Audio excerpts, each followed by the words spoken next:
Welcome back, friends. Today, we dive into a dish that has followed humanity through centuries, the steak. Not the quick weeknight version, not the rushed, throw it on the pan kind. I'm talking about the kind of steak our ancestors treated almost like a ritual, where patience shaped the flavor as much as fire did.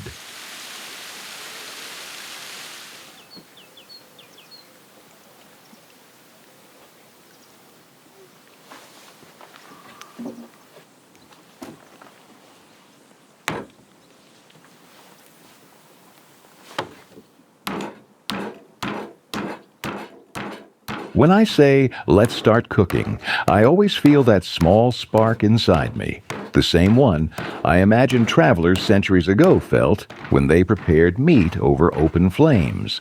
This method, with the wooden sticks, the wrapping, the fire, it isn't modern showmanship.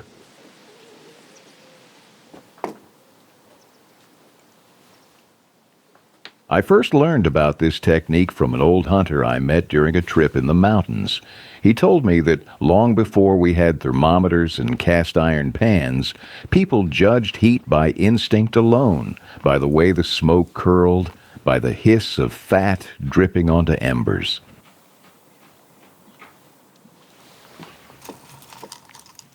If you're enjoying this journey with me, take a second to subscribe. It helps me keep exploring these recipes, these stories, and bring them straight back to you.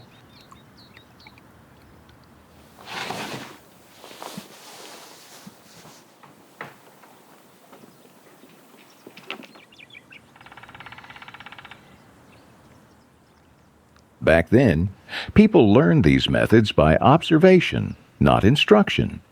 Piercing the meat helped the seasoning travel deeper, made the fibers more receptive, and evened out the cooking once the steak was sealed and hidden inside the stump.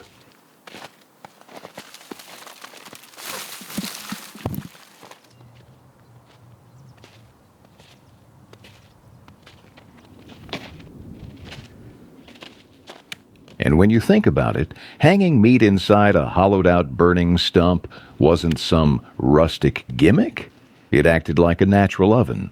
A tree trunk became insulation, holding heat inside its body the way clay ovens would much later.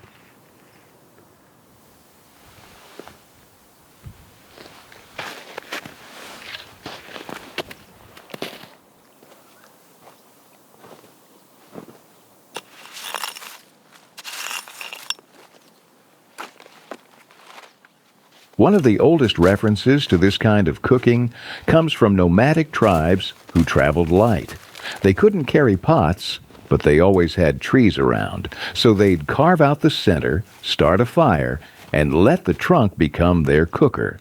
Simple, efficient, ingenious.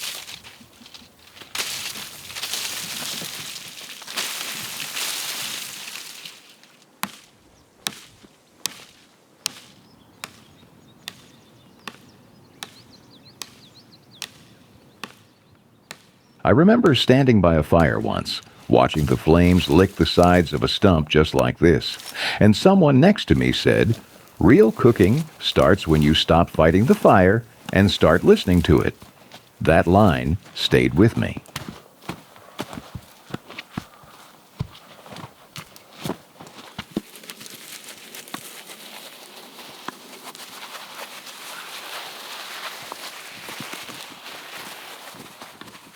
The parchment and foil wrapping came much later, when people realized that sealing the meat kept all the juices inside. Before that, they used clay or even wet leaves. But the idea remained the same: protect the meat, let the heat do the slow, steady work.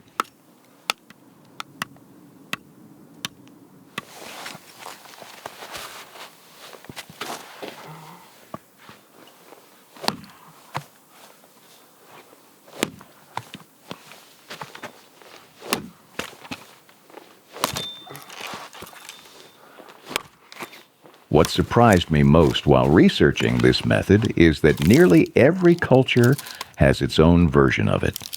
From early Slavs To the indigenous peoples of North America, they all understood that suspended heat produces deeper flavor than direct flame.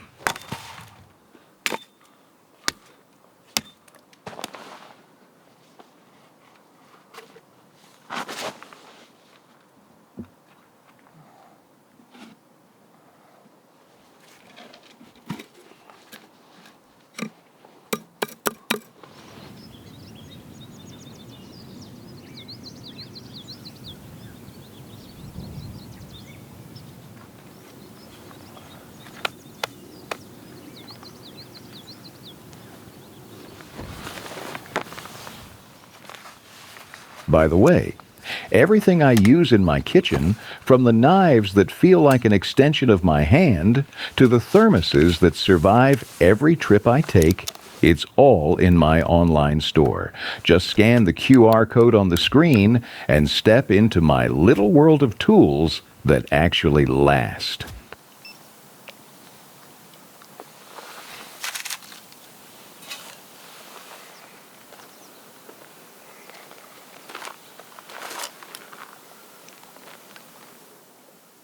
There's something about cooking in winter, high in the mountains, that makes every breath feel sharper, like the cold air is carving space inside your chest just so the warmth of the fire can fill it. That contrast alone makes this steak taste different before you even touch it.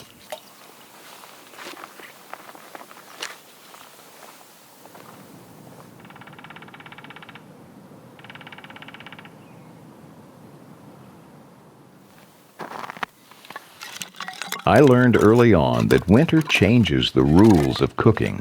Heat doesn't just rise, it fights back against the cold, and somehow that battle makes the flavors deeper.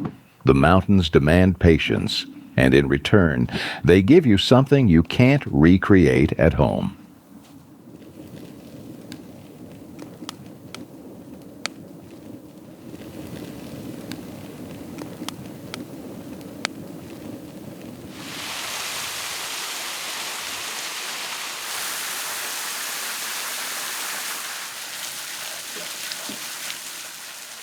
Historically, mountain travelers used these exact conditions to their advantage. The cold preserved the meat naturally, while the fire concentrated its flavor. It was simply the logic of survival, and surprisingly, it gave birth to some of the richest flavors we know today.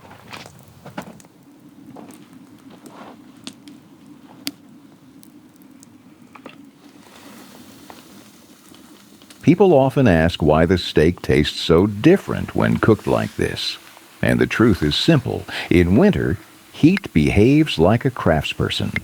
It moves slowly, precisely, sculpting the meat instead of overwhelming it. Winter forces the fire to take its time.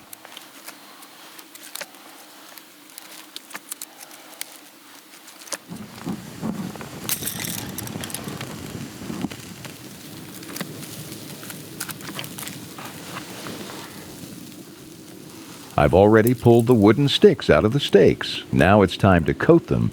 And honestly, winter cooking begs for bold flavors. Sometimes I go classic: garlic, black pepper, melted butter. Other days I lean into a smoky chili paste, or even a simple mix of mustard and honey that caramelizes beautifully inside the stump.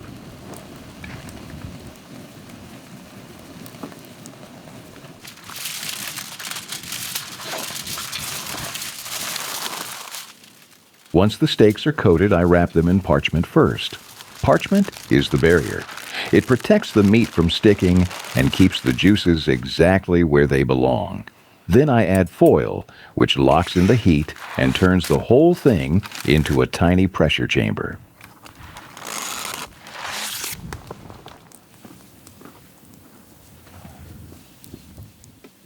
People think the stump cooks the steak like an oven, but it's more subtle.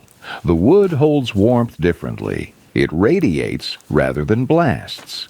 When I slide the wrapped steak into the hollow center, I feel like I'm placing it into the heart of the mountain itself.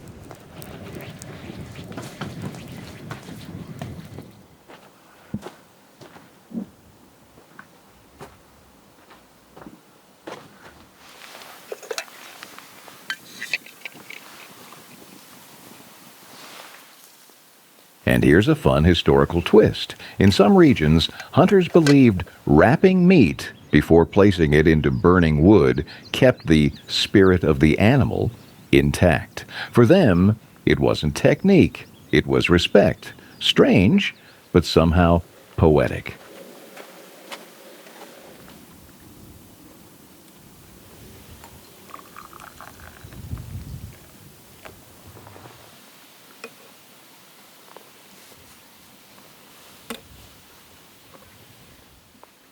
While the steak cooks inside the stump, I'm just enjoying my tea with homemade jam, the kind that tastes a little sweeter in the cold.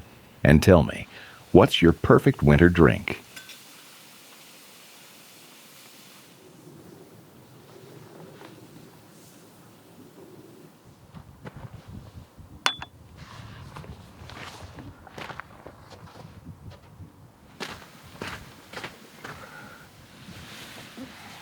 Now it's time to pull the steaks out. They're ready, perfectly cooked. Just holding them, I can feel the warmth, the weight of the wood and fire that shaped them, and the smell. When I slice into the first piece, the aroma hits me like the mountains themselves, smoky, rich, and almost alive.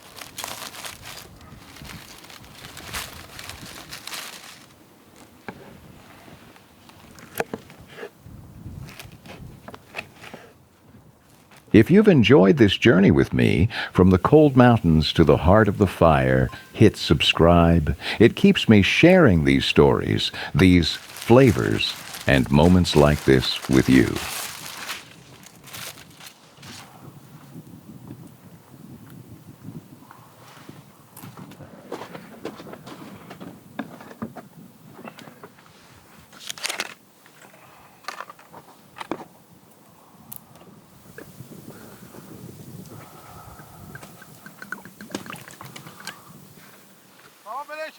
My friend just arrived, so it's time to taste. Thanks for watching. Sharing this moment with you makes it even better. Gel et pişirmişim gel konak ol.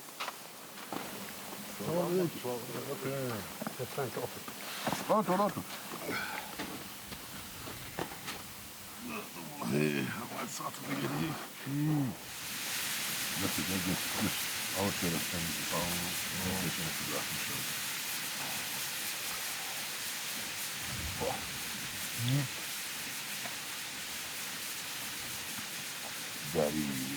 Ağzından öldü.